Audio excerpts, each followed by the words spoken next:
حضور علیہ الصلوۃ والسلام نے فرمایا کہ لوگوں، لین دین میں ناانصافی اور کمی نہ کیا کرو، پہلی قوموں پر عذاب اسی گناہ کی وجہ سے آیا۔ بعض قوموں پر اللہ کا عذاب اسی گناہ کی وجہ سے آیا ہے، اس کی ناپ تول میں انصاف سے کام لو۔ اب ایک تو ظاہری شکل ہے کہ دینے والا صحیح دے، جس کا حق ہے دوسرے فریق کا وہ حق پورا دے، اور لینے والا بھی اپنے حق سے زیادہ نہ لے۔ تو اس کا تعلق صرف ناپ تول سے نہیں ہے، بلکہ اس کا دائرہ بہت وسیع ہے کہ جس پر جس کا حق ہے، چاہے وہ مزدور ہے، چاہے وہ ملازم ہے، چاہے وہ دفتر کا کام کر رہا ہے، چاہے تعلیمی تربیتی ذمہ داریاں اس کے سپرد ہے، اب اس کے ذمے ہے کہ اس حق کو پورے طور پہ ادا کرے۔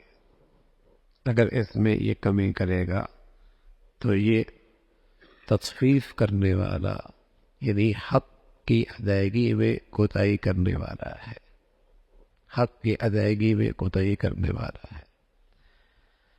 تو جس کا جو ایک فریق کا دوسرے فریق پہ جو حقوق ہیں، حق ہیں، ان کے اندر کوتاہی کرنے کا نام تطفیف ہے۔ عام یہ دائرہ زندگی میں، معاملات میں بھی ہوتا ہے کہ آدمی دفتر کا ملازم ہے، مزدور ہے، یا تعلیمی تربیتی ذمہ داریاں اس کے سپرد ہیں، اس نے ایک وقت امانتاً دیا ہوا ہے، کسی کا اس پر حق ہے، لیکن تنخواہ پوری لیتا ہے، لیکن یہ اس کا حق پورا ادا نہیں کرتا، یہ تطفیف ہے، حرام ہے، آمدنی بھی خراب ہوئی، اور ساتھ ساتھ دوسروں کا حق بھی اس نے پامال کیا۔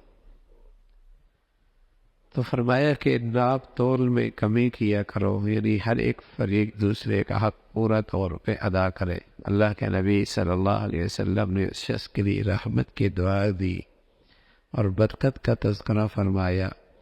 جب وہ لیتا ہے تو لینے میں بھی نرمی دکھاتا ہے کہ اپنے حق سے زیادہ نہیں لیتا، اور جب دیتا ہے تو دینے کے اندر بھی نرمی اور سہولت کا معاملہ دیکھتا ہے کہ جھکتا ہوا دیتا ہے، جھکتا ہوا دیتا ہے۔ اب تو ان آنکھوں کے حرام دیکھنے نے اور لقمہ حرام کھانے نے دل کو دل کہاں رہنے دیا، پتھر بنا دیا ہے۔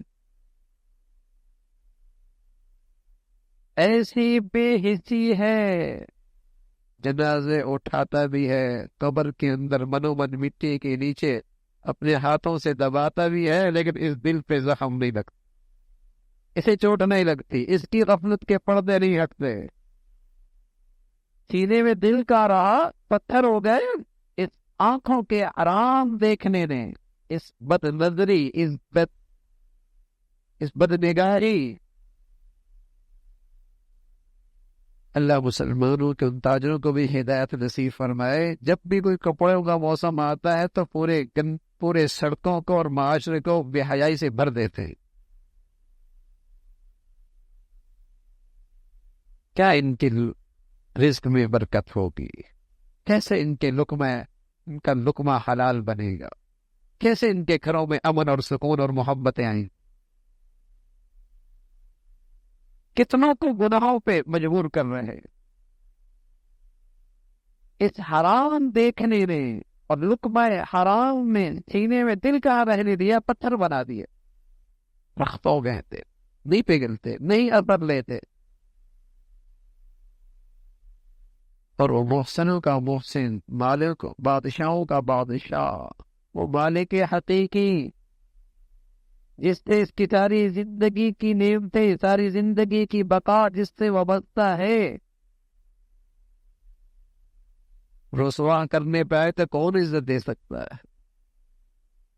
نعمتوں کے نقشوں میں خوار کرنے پہ آئے تو کون بچا سکتا ہے؟ راحت و آرام کے سلسلوں کے اندر بے سکون پریشان کرنے پہ آئے کون سکون دے سکتا ہے؟ محبتوں کے نقش، محبتوں کے ماحول میں اور محبتوں کے نقشوں میں نفرتوں کی آگ کا عذاب دے تو کون بچا سکتا ہے؟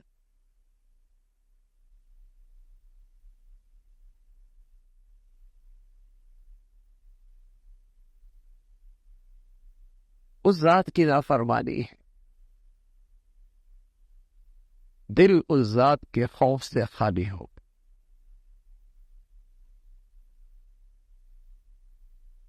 اس لیے زندگیاں آزاد ہو گئی، آزاد زندگی ہے، جو من میں آ رہا کر رہا ہے، جو طبیعت میں آ رہا ہے کر رہا. جیسے اللہ کا خوف بہت بڑی عبادت ہے میرے عزیزو، دلوں کا خوف سے خالی ہوں، اللہ کے خوف سے خالی ہونا بہت بڑا گناہ ہے، بہت بڑا گناہ.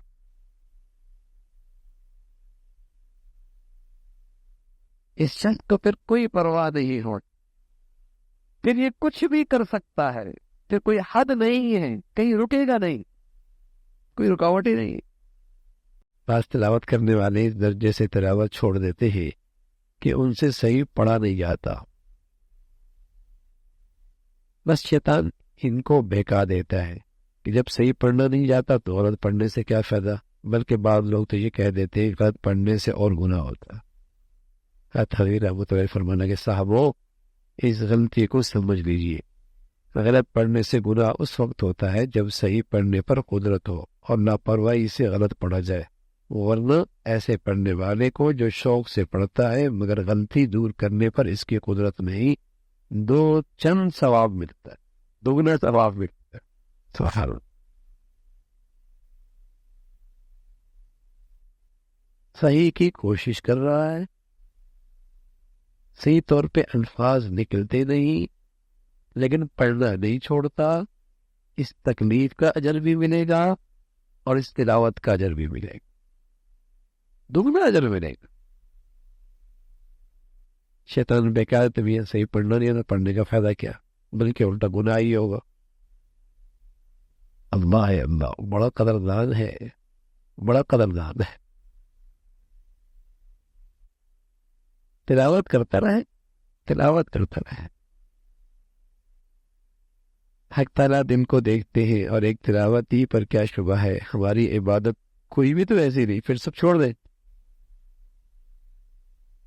کوئی بھی تو ہماری عبادت ایسی نہیں، سب چھوڑ دیں.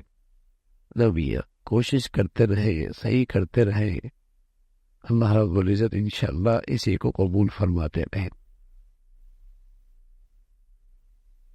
کوئی کاتب اس لیے نہیں لکھتا کہ میاں جب لکھتا ہوں تو عجیب عجیب کیڑے مکوڑے بنتے کاغذ پہ، تو میں تو لکھتے ہی ایسا ہوں، بتاؤ کبھی صحیح لکھ پائے گا؟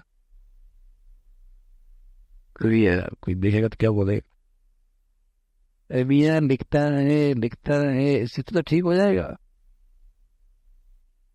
غلطی کرنے والا ہی تو صحیح کرتا ہے. تلاوت نہیں چھوڑنی چاہیے، کرتے رہنا چاہیے، کوشش کرتے رہنی چاہیے، تلاوت کرتے رہنا چاہیے، اس پر بھی اللہ کی طرف سے انعام ملتا. اللہ رب العزت نے اس انسان کو دو چیزوں سے ملا کر بنایا ہے، ایک جسم ہے، ایک روح ہے. ایک یہ ظاہر کا انسان ہے، ایک یہ باطن کا انسان ہے.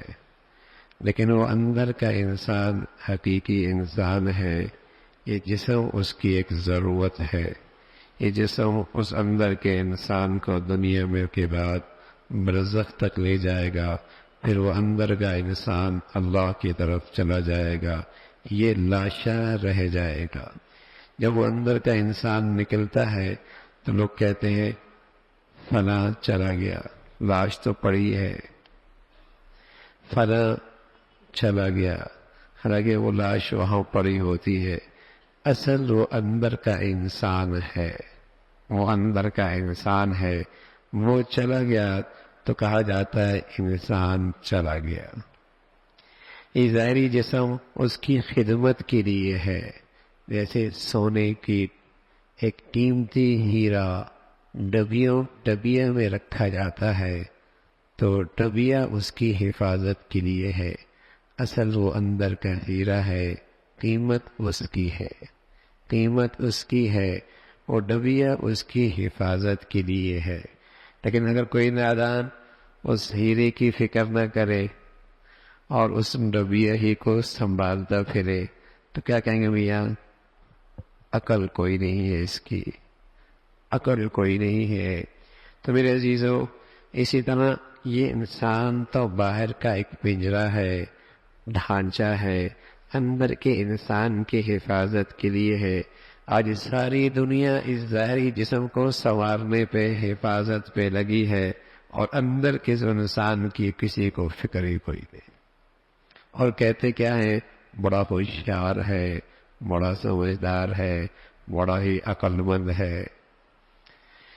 اندر کا انسان اصل ہے، وہ اگر سنورتا ہے تو اس کی زندگی سنورتی ہے، اس کا گھر سنورتا ہے، اس کی قبر سنورتی ہے، اس کی آخرت سنورتی ہے۔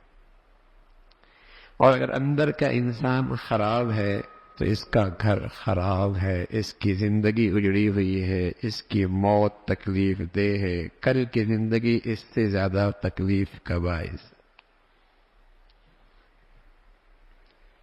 اب وہ اندر کا انسان حقیقی انسان ہے،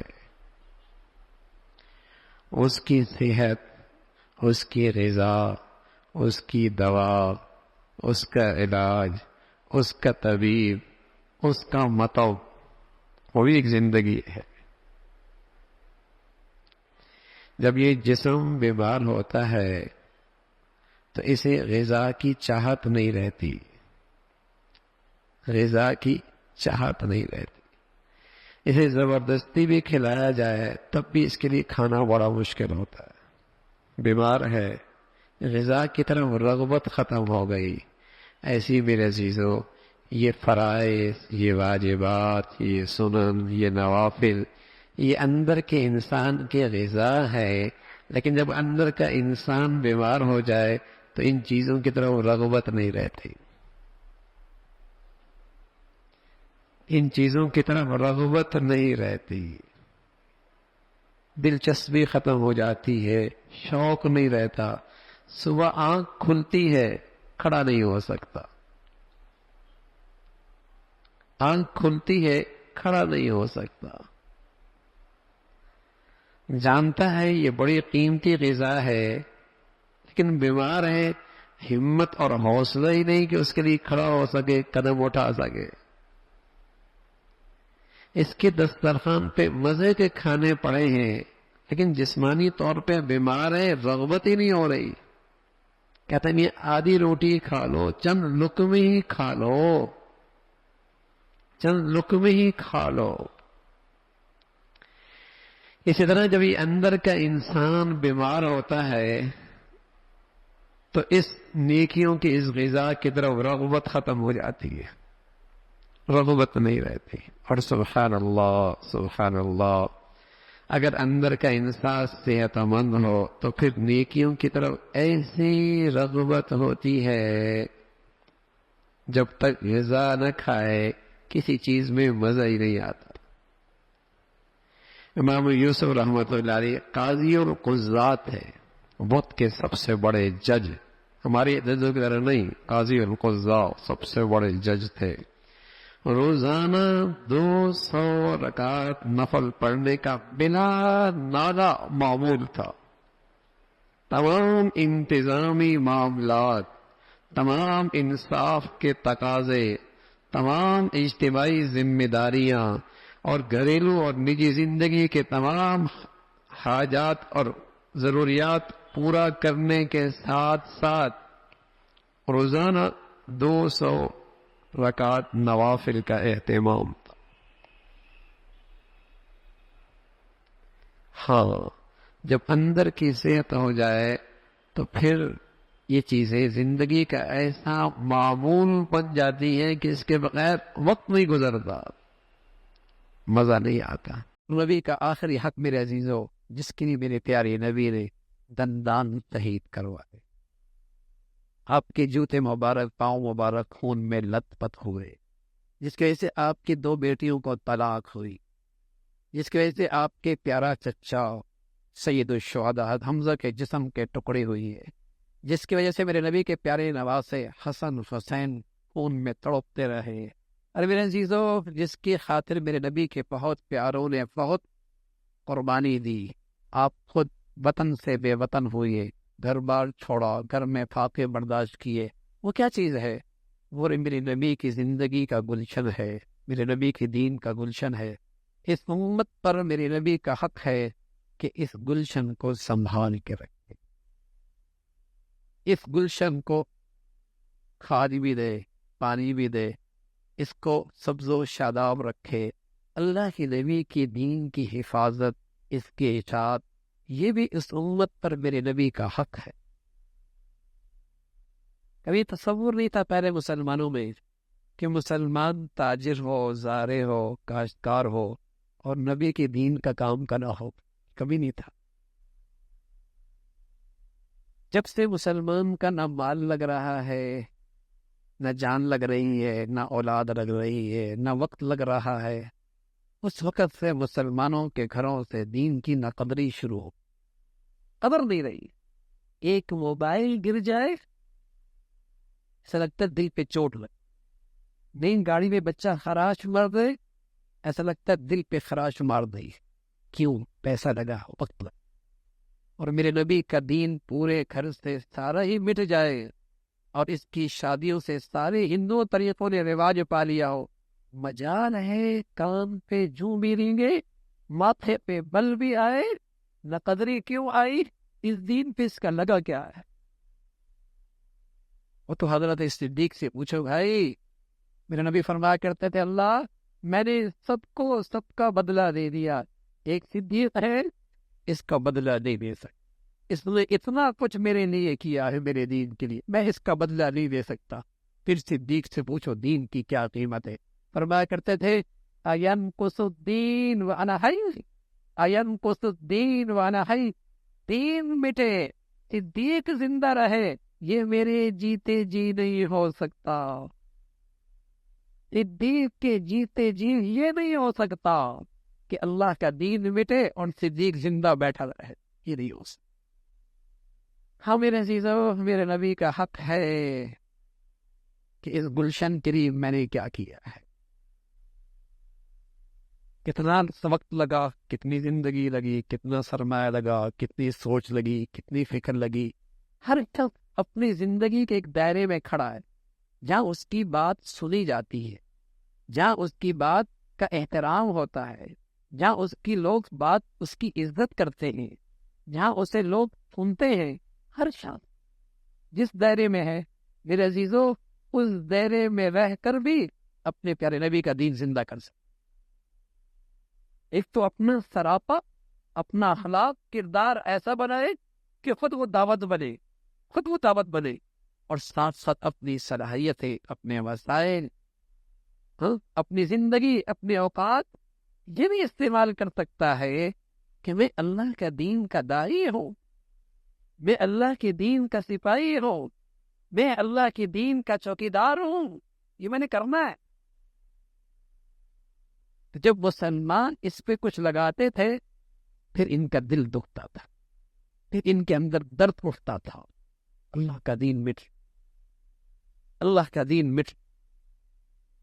اس لیے میرے عزیزو، جنہوں نے اس دین پہ بہت کچھ لگایا وہ تو جب دین کو مٹتا دیکھتے تو تڑپ اٹھتے تھے، ان کی تو راتوں کی نیندیں اڑ جاتی۔ یہ تو آپ نے سنا ہوگا، اس کا کاروبار خراب ہو گیا، ڈپریس ہو گیا، نیند آنا ہی ختم ہو گئی، اس کو یہ حادثہ پیش آیا، اس کی زندگی کا سکون ہی ختم ہو گیا۔ یہ تو سنا ہوگا، لیکن کبھی یہ نہیں سنا ہوگا کہ بیٹے کی زندگی سے دین گئی تو باپ ڈپریس ہو گیا، اس کی بیٹی کی زندگی سے حیا گئی، باپ کی نیند، اس کے گھر سے دین مٹا کہ زندگی کا سکون لٹ گیا، کبھی نہیں سنا ہوگا۔ اس لیے میرے عزیزو، نبی علیہ الصلوۃ والسلام کا ایک حق جہاں محبت کا ہے، ایمان کا ہے، عظمت کا ہے، اتباع کا ہے، وہاں اللہ کے حبیب کا ایک حق یہ بھی ہے کہ اس دین کے لیے اس کا امتی کیا کر، اور جو اس اللہ کے دین کے لیے کچھ کرے گا، پھر اللہ کے نبی حوض کوثر پہ اس کا استقبال، اسے اللہ کے نبی کل شفاعت کا جھنڈا اسے نصیب ہوگا۔ تو میرے عزیزو، اللہ نے زندگی دی ہے، اپنے نبی کی حقوق ادا کرو، کل اللہ کا نبی بڑے خوش ہوں گے دیکھ کر۔ اللہ کرے اللہ بھی ہمیں پوری مبارک لوگوں میں شامل فرما دے۔ اللہ بھائی عمل کے توفیق نصیب فرمائے۔ اللہ کی دی ہوئی ہر نعمت میں ہر حال میں شکر کرتے رہو، یہ بھی اللہ کی طرف رجوع کی شکل ہے۔ اس لیے کہ شکر کرنے والے پر، شکر کرنے والے سے شیطان بے بس ہو جاتا ہے۔ یہ شکر کی زندگی ایسی بڑی دولت ہے، ایسا محفوظ قلعہ ہے کہ یہ شخص شیطان کے حملوں سے محفوظ ہو جاتا، شیطان اس پر حملہ نہیں کر سکتا۔ وَقَلِيلٌ مِّنْ عِبَادِيَ الشَّكُورُ، لیکن اللہ کریم کہہ رہے ہیں ایسے بہت تھوڑے لوگ جو شکر کرنے والے، ایسے لوگ ہیں بہت تھوڑے۔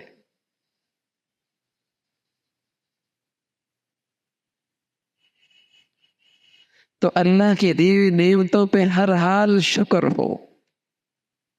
الحمدللہ الحمدللہ اللہم لک الحمد، اللہم لک الحمد کلو ولک الشکر کلو۔ گھر پہنچا، خوشحالی ملی، بیٹے دیکھے صحت مند نظر آئے، دسترخوان پہ بیٹھا کھانا مل گیا، گھر میں دیکھا بیٹی بہنوں کو عزت سے پایا، سفر پہ پہنچا سہولت سے پہنچا، سواری پہ، الحمدللہ۔ ہر لمحے اللہ کی نعمتیں ہیں، ہر حال میں شکر ہو، یہ بھی اللہ کی طرف رجوع ہے، اس پر بھی ہدایت کا نور ملے گا۔ واللہ یہدی الیہ من ینیب،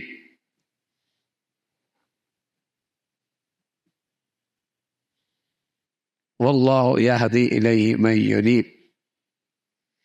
جس کی زندگی میں اللہ سے ہدایت مانگنا ہے، جو ہر چیز اللہ کے سامنے پیش کرتا ہے، جس کی زندگی میں ہر حال میں شکر ہے، اللہ اسے ہدایت دے گا بھی، اور اس کا خاتمہ بھی ہدایت کرو۔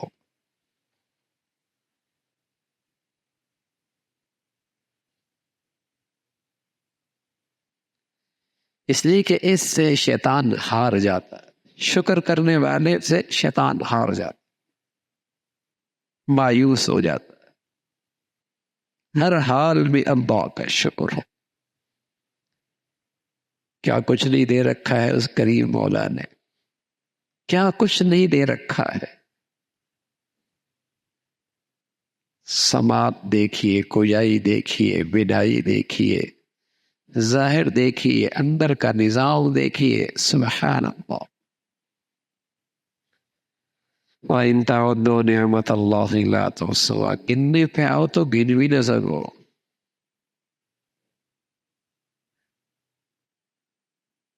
لکھنے پہ آؤ تو لکھ بھی نہ سکو۔ قلم، دنیا بھر کے درختوں کے قلم بنا دی جائیں، سمندر اور دریا کو سیاہی بنا دی جائے، سارے انسان، سارے فرشتے بیٹھ کر لکھنے لگ جائیں، ان کی زندگیاں ختم ہو جائیں گی، وہ قلم اپنی زندگی چھوڑ بیٹھیں گے، سیاہی ختم ہو جائے گی، اللہ کی برسنے والی نعمتوں کو شمار نہیں کر سکتے۔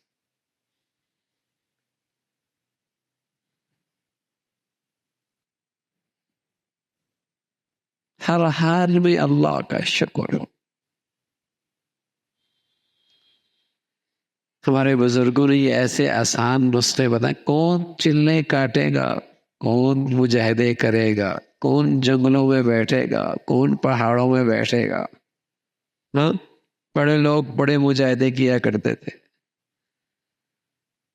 اللہ جزا خیر دے ہمارے بزرگوں کو ایسے آسان چٹکلے بتا دیے میرے عزیزوں کہ اسی چلتی پھرتی چمکتی زندگی میں، انہی بازاروں گلیوں میں، انہی بچوں کے ساتھ اٹھتے بیٹھنے میں ہدایت کا نور مل سکتا ہے۔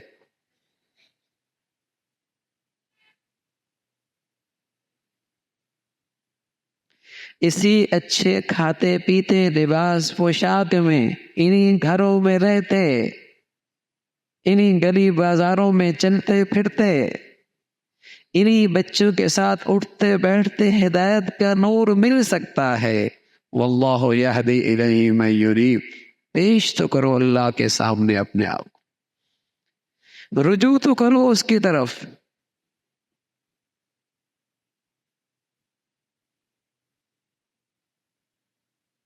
طلب سچی ہو، مانگو اللہ سے.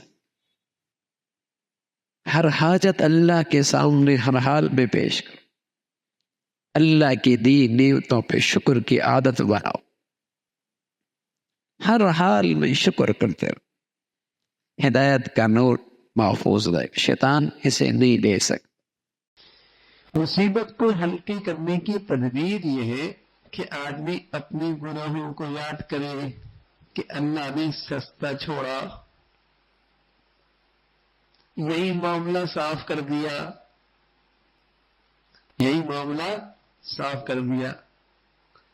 بھئی عدالت میں بھی جانا نہ پڑے، تھانے بھی جانا نہ پڑے، جیل بھی جانا نہ پڑے، اور معاملہ میز پر بھی سیٹ ہو جائے تھوڑی بار. کتنے یار یہی سیٹ ہو گئے جان بس یہی سیٹ ہو گئے. ہاں تو یہ خیال کر لے دیا کہ اس سے تو بہت کچھ ہو سکتا تھا، بڑی پکڑ ہو سکتی تھی، لیکن اللہ نے سستا چھوڑا ہے، جہنم کی جیل سے بچایا ہے، معاملہ سستا چھوڑا ہے، سستا چھوڑا ہے. سارے گواہ کل حاضر ہوتے سب کے سامنے عدالت میں، زمین بھی گواہی دیتی، نامہ اعمال بھی گواہی دیتے، فرشتے بھی گواہی دیتے، اعضاء جواری بھی گواہی دیتے. اس عدالت میں کتنی شرمندگی ہوتی، پھر جیل بھی جانا پڑتا، جہنم کی جیل بھی جانا پڑتا. اللہ نے یہی سستا چھوڑا.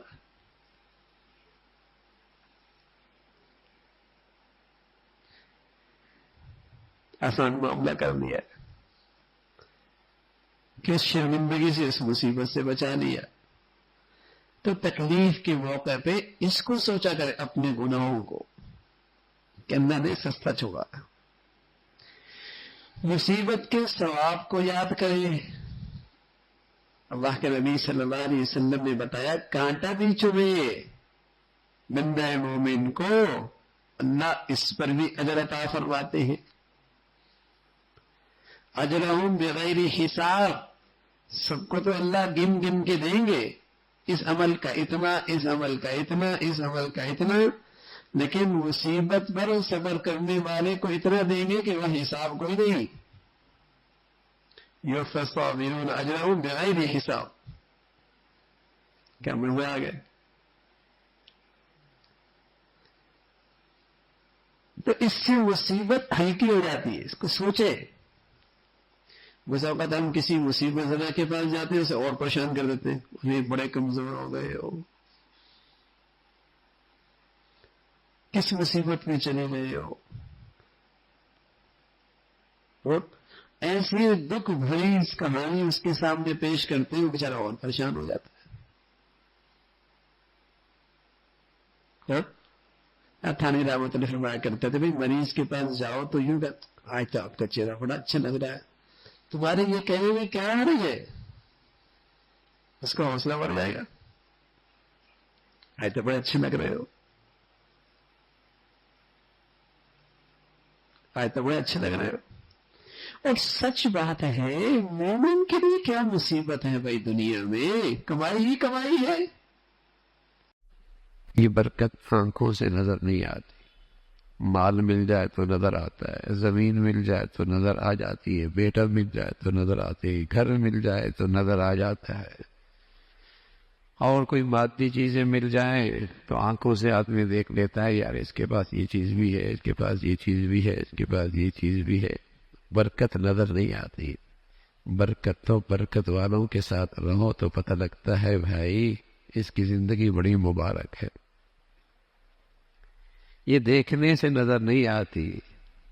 ہاں کہ نظر آ جائے 1 سے 2 ہو گیا، 2 سے 3 ہو گیا، 3 سے 4 ہو گیا، یہ چیز بھی مل گئی، اسے یہ چیز بھی مل گئی، یہ چیز بھی مل گئی.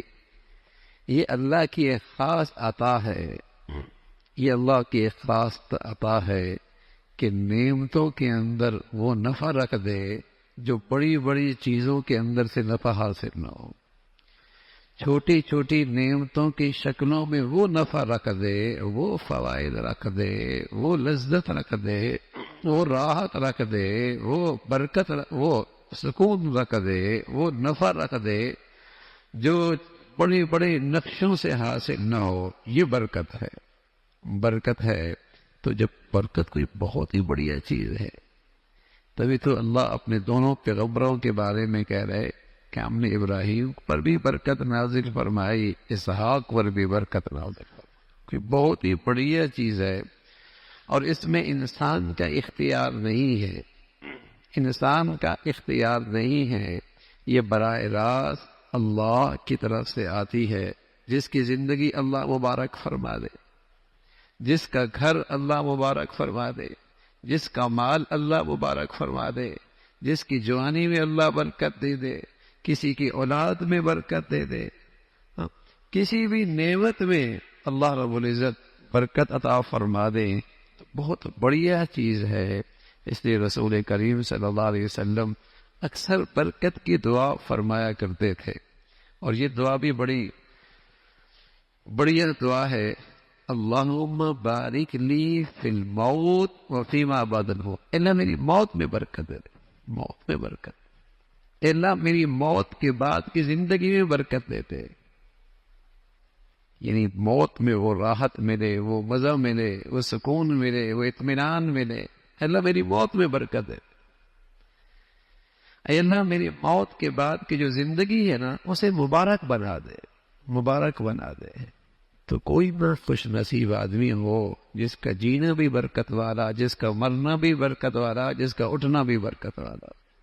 برکت والی زندگی ہے اس کی، برکت والی زندگی. تو یہ کوئی بہت ہی بڑھیا چیز ہے جو اللہ اپنے بہت ہی پیاروں کو عطا فرماتا ہے، بہت ہی پیاروں کو عطا فرما دیتا ہے. امت میں ایسے لوگ گزرے ہیں کہ جن کی زندگیاں بڑی برکت والی. ایک شخصیت گزری ہے، ایک آدمی ہے، سبحان اللہ، لیکن وہ ایک آدمی امت کے کروڑوں کے لیے نافع بنا. انہیں ہدایت مل گئی، انہیں ہدایت کا نور مل گیا، انہیں جنت کا راستہ مل گیا اور وہ جنت میں چلے. ایک آدمی ایسی نفع کی زندگی، برکت والی زندگی، اور ایک آدمی ہے بس اوقات 80-90 سال گزارتا ہے، پیچھے دیکھتا ہے تو ایسا لگتا ہے کہ میں بھی گیا تو زندگی بھی ختم ہو گئی، کچھ بھی نہیں چھوڑا. کیا چھوڑا ہے میاں؟ 80 سال 90 سال میں کیا کیا تو نے؟ مر گیا اور ختم ہو گیا. اور ایک آدمی ہے 60-70 سال 90 سال کی زندگی گزارتا ہے، پیچھے مڑ کو دیکھتا ہے تو سبحان اللہ، صدقہ جاریہ کی فیکٹریاں لگی ہوئی ہے، کارخانے لگی ہوئی ہے، اور جسے کہیں کہ صدیوں تک اس کی اس زندگی کی برکتیں اسے ثمرات ملتے رہتے. مزے کی بات ہے نا، جینے کا مزہ آیا اسے. اور واقعی اس کی زندگی بڑی برکت والی تھی، اس کا علم بڑا برکت والا تھا، اس کا مال بڑا برکت والا تھا، اس کے رات دن بڑے برکت والے تھے. تو یہ برکت کی زندگی، اللہ اس کی زندگی مبارک کر دے، اللہ اس کے مال میں برکت دے دے، اللہ اس کے رات دن میں برکت عطا فرمائے، یعنی نافع بن جائے، اس میں نافعیت آ جائے. گناہ کی نحوست سے عقل میں فتور آتا ہے، گناہ کی نحوست سے عقل میں فتور آتا ہے. اور سچ یہ ہے گناہ کرنا خود بڑی کم عقلی کی علامت ہے. وہ ذات جس سے اس کی ساری زندگی کے نفع وابستہ ہے، اس سے دشمنی مول لینا اور اس کی نافرمانی کرنا اور دنیا کی تھوڑی سی لذت کی خاطر اپنا کیریئر اور آخرت برباد کرنا، اس سے بڑی کم عقلی اور کیا ہوگی؟ اس سے بڑی کم عقلی کیا ہوگی؟ نیکی اور تقوی کی بدولت اللہ رب العزت بصیرت دیتے ہیں، بصیرت. اتقوا فراست المومن فإنه ينظر بنور اللہ. مومن کی فراست سے بچو، وہ اللہ کے نور سے دیکھتا ہے. بصارت تو سبھی کو مل جاتی ہے، لیکن نیکی اور تقوی کی زندگی ہو، اللہ بصارت کے ساتھ بصیرت بھی دیتے ہیں، دل کی آنکھیں بھی دیتے ہیں، اور چیزوں کی حقائق اس کے سامنے کھل کے آ جاتی ہیں، اس کے فیصلے میں سلامتی آ جاتی ہے. اور نفع جیسے اس کے مشورے کے اندر جسے کہیں کہ اس کے نفع کے اندر بہتری آ جاتی ہے اور یہ صاحب رائے بن جاتا ہے. یہ نیکی کی برکت سے اللہ اسے صاحب بصیرت بناتے ہیں.